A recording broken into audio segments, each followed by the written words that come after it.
Congress na women reservation he oppose the we Congress di anti women ni Congress di nupi da sakti pi ba se pining de haina BJP na propaganda si atai state khara da haure mado aranba propaganda ni Congress di always nupi da sakti pi ba ado Bharat ki shasan democracy satpa Bharat ki laingak hujik laiba Bharat sida di equal representation mak natragasu nupi laiba mayam Bharat laiba nupi mayam se moigi proportionate represent toraga sason paiba policy decision da nupi se represent hongadam ne si lai khidraba lai oraba let Rajiv ji gi matam dagi manglan oina masi haurama baneba All India Congress Committee na akhoida sinabirakpa directive pibirakpa haiba tare madugi matung inna masi press briefing si akhoi timing siga akhoi tawba matam chabra chadabra haiba sisu akhoi yamna munnadi manipur gi lairiba present scenario aduga hujik lairiba phibam sida press briefing se matam chabra chadabra akhoina tawjagadori base masi maroiba tawgadori basidi handakta mayamna su hena khangbire yamna hatu na haiba tare parliament session phangkhiba ikoi da ikan kanadana nang horoi doba matagom ne parliament gi special session ama nomit humni gi April gi 16 17 18 da parliament session phamaga mada bill ahum puthokhiba amana women reservation 33% women reservation adagi amana delimitation adagi bill amana state UT Union Territories reorganization ahum ji constitution amendment tawgani aduga nupi singda sakti piba women empowerment se reservation si assembly da woiba yai parliament da woiba yai 33% thamgadabani at the same time simultaneously delimitation su tawgadabani aduga state union territory sing se masigi reorganization amusu tawgadabani na puthorapase moi khangeba center da paliba India ki government si moi khangeba house da maithigani si moi khangeba karigumba moina mai paaga akoina women reservation si akoi matam de tawrambani sineba adagi mai thiragana akoi di nupi da sakti pining mani women reservation 33% se akoi di tawning mani opposition na maruina Congress party na yagadabadagi tawdabani haidana masi khudong sabsi lauraga election campaign da season age haidana moina tawba moigi policy se masibu neba entire opposition no yaroi haidana karigi hatu ribano ba Bengal gi election state assembly election pending lay Tamil Nadu gi election pending lay madugi women reservation gi khudong sab si lauraga masi mayekadi model code of conduct madu attract tawbani na kanagum akhang ahising na so hainari bane moidadi adugum bagi wa chatte at any cost any means sakti pahaura loire haibasi daida karigino ba hatu election loidringai manung du daida bill ahum si hatu putu ipsi karigino moigi motive masi karino haibasi masine ba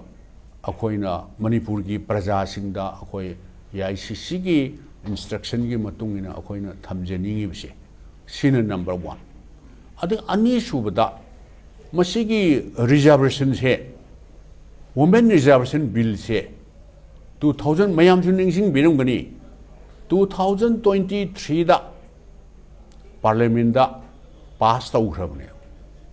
Congress party Congress and its ally India bloc के entire opposition support तौरगा women reservation bill से pass तौखरबने pass तौखिबा bill से करी हाय मसी pass तौरकांदा 33% रिजर्वेशन है it may take 5 years 6 years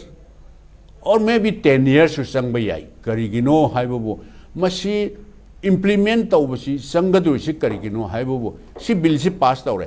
congress ne support tawre pass tawre matam changani hai si karigino sigi matungda census amuk tawni adu census si lower ka the census da lakpa census ti lower ka the missing henkalak pase khadi henkala ne ba choinam ke हेंकलागा मधुदा basis वेरगा delimitation तौर कंदादा हुजिकी women reservation से अदई चनबा हौगनी ना हाइदना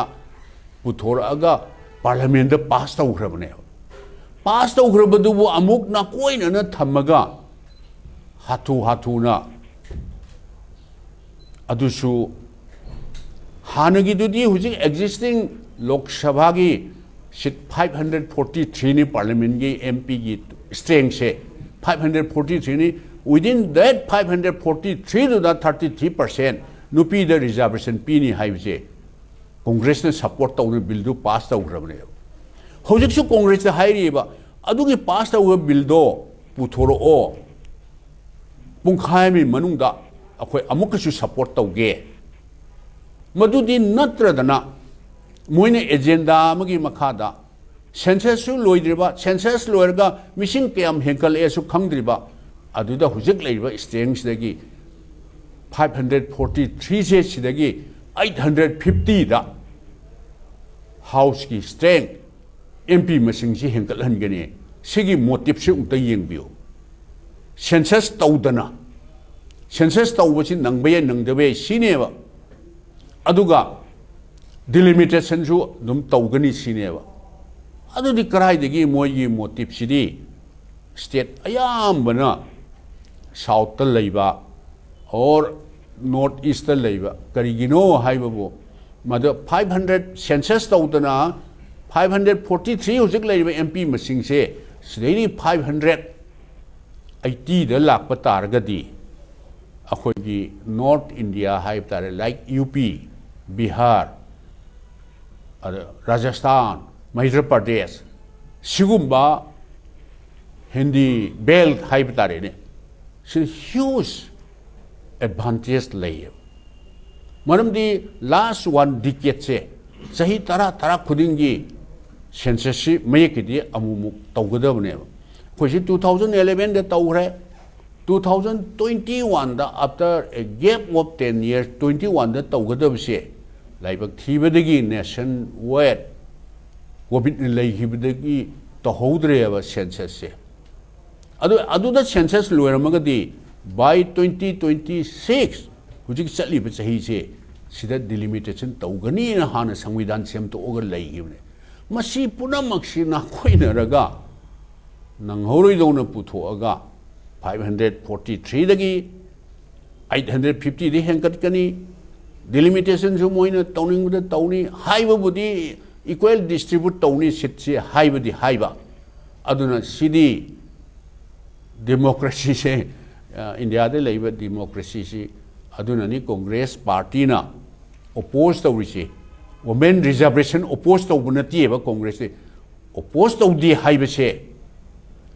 भारत दा lab Manipur दा lab प्रजा सिंह लोइना खंगी करिगिनो हाइबबो नंबर 1 दा कांग्रेस की मतम दनेबा लैखिद्रबा श्री राजीव जी की मतमदगी हौरगा 1992 दा पीवी नरसिम्हा राव की मतमदा 33 वुमेन रिजर्वेशन से पास तौरगा इम्प्लीमेंट तौबा हौग्रे कराइदा लोकल बॉडी दा सिंह दा ऑटोनोमस डिस्ट्रिक्ट काउंसिल दा gram panchayat ta adagi municipalities municipal corporation da how reva kariyuma congress government lerama ba fortunately Rajiv lerama ta next step ta assembly next step ta parliament step by step how rama bane ba congress na how de si mayam ne su khangbi wai gram panchayat level da municipality da or autonomous district council 33% women reservation how grena adu karigi congress na oppose ta wodo 2023 da uzik lebi India government ji puthok da congress na wholeheartedly support ta pass ta grena madu gi bill du uzik su puthok piro congress na madam Srimati Sonia Gandhi na come on 2023 da khoina support ta pass ta riba existing seat si manung da tauji haibida khoi support ta bill du puthoro within half an hour within 1 hour the bill to pass to thokse na haigi bedu ne ba aduna kari maram gi no congress na women reservation he oppose the we congress di anti women ni congress di nupi da sakti pi ba se pining de haina BJP na propaganda si atai state khada hawre mado aranba propaganda ni congress ti always nupida sakti piba ado bharat ki shasan democracy satpa bharat ki lainga hujik laiba bharat sidadi